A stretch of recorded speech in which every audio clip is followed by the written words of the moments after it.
bagaimana kita hidup di penghujung zaman ini. Yang kedua adalah menjaga hidup kudus di hadapan Allah. Di dalam ayat yang ketiga tadi, Rasul Paulus mengingatkan kepada jemaat di Tesalonika, karena inilah kehendak Allah, pengudusanmu. Kehendak Allah, pengudusanmu.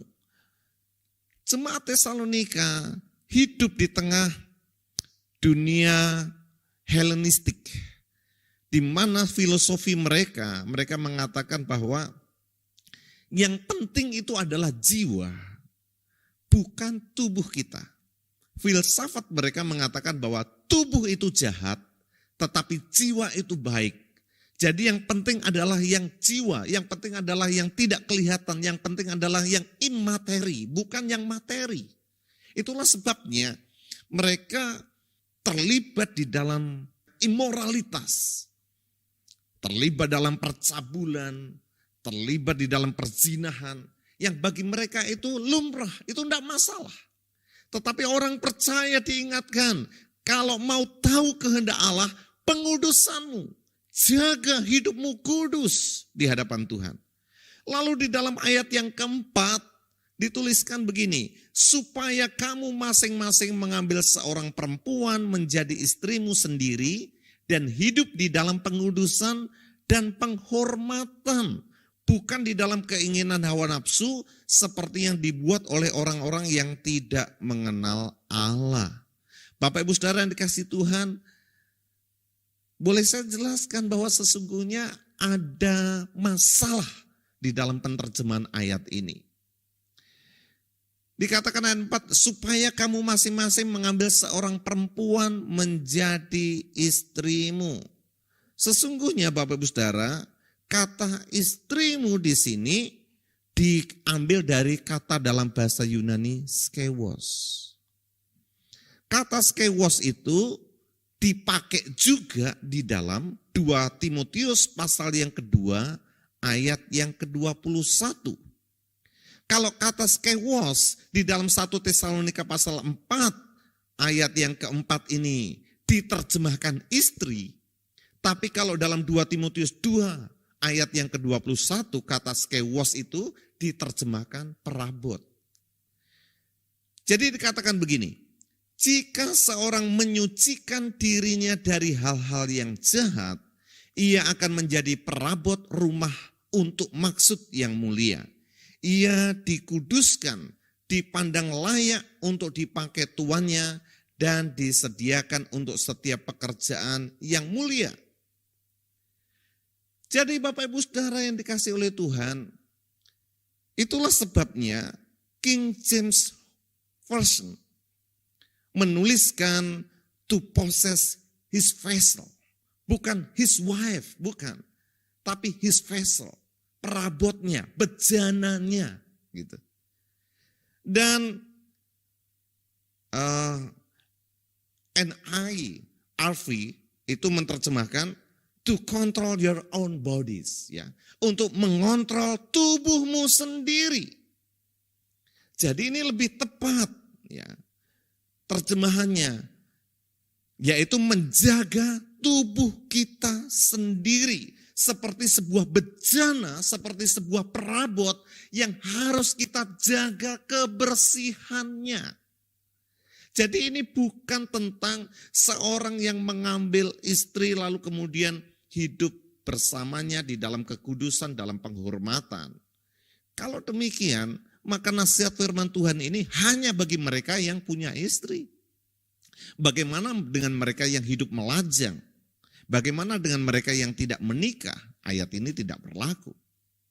Tapi sesungguhnya ayat ini berlaku bagi semua orang percaya. Untuk mereka semua menjaga bejana hidupnya. Menjaga perabot tubuhnya. Menjaga tubuhnya sendiri supaya tetap dalam keadaan kudus. Menjaga tubuhnya sendiri supaya tetap dalam keadaan terhormat di hadapan Tuhan. Itulah kehendak Allah. Bapak Ibu Saudara yang dikasihi oleh Tuhan, ada banyak orang-orang percaya yang tidak memperhatikan hal ini.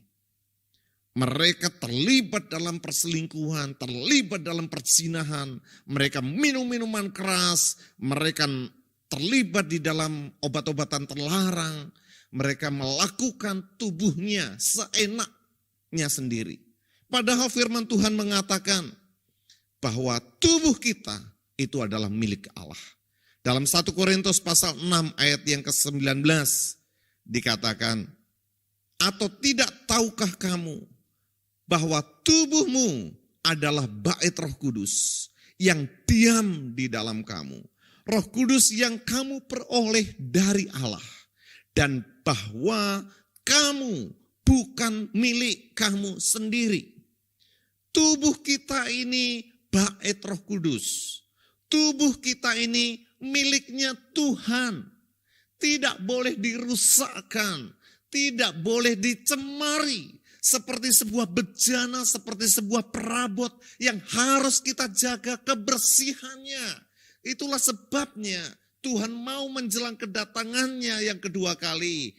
Dia ingin menjumpai bahwa kita merawat tubuh kita.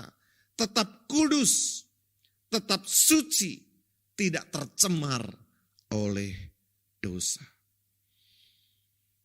Jadi Bapak Ibu Saudara yang dikasihi oleh Tuhan, jaga kekudusanmu. Yang menarik adalah bahwa seringkali Alkitab melukiskan hubungan gereja dengan Kristus seperti hubungan mempelai laki-laki dan mempelai perempuan. Umumnya dalam budaya Yahudi, setelah mereka bertunangan sebelum pernikahan, mereka berpisah selama 1 tahun. Lalu kemudian pada waktu yang tidak terduga, mempelai laki-laki akan datang untuk menjemput mempelai perempuan dan membawa ke rumah ayahnya untuk melangsungkan pernikahan. Nah, apa jadinya ketika mempelai laki-laki kemudian mendapati calon istrinya ini berselingkuh dengan orang lain? Apa jadinya ketika mempelai laki-laki menjumpai bahwa mempelai wanita tidak menjaga virginitasnya, hidup dalam kecemaran?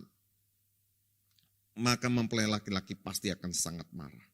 Nah, Tuhan mau supaya pada waktu Tuhan nanti datang menjemput kita, mempelai perempuan yaitu gerejanya, dia sungguh menjumpai kita, dia sungguh mendapati kita, kita merawat tubuh kita, bejana hidup kita, perabot hidup kita, kudus dan berkenan di hadapan Tuhan.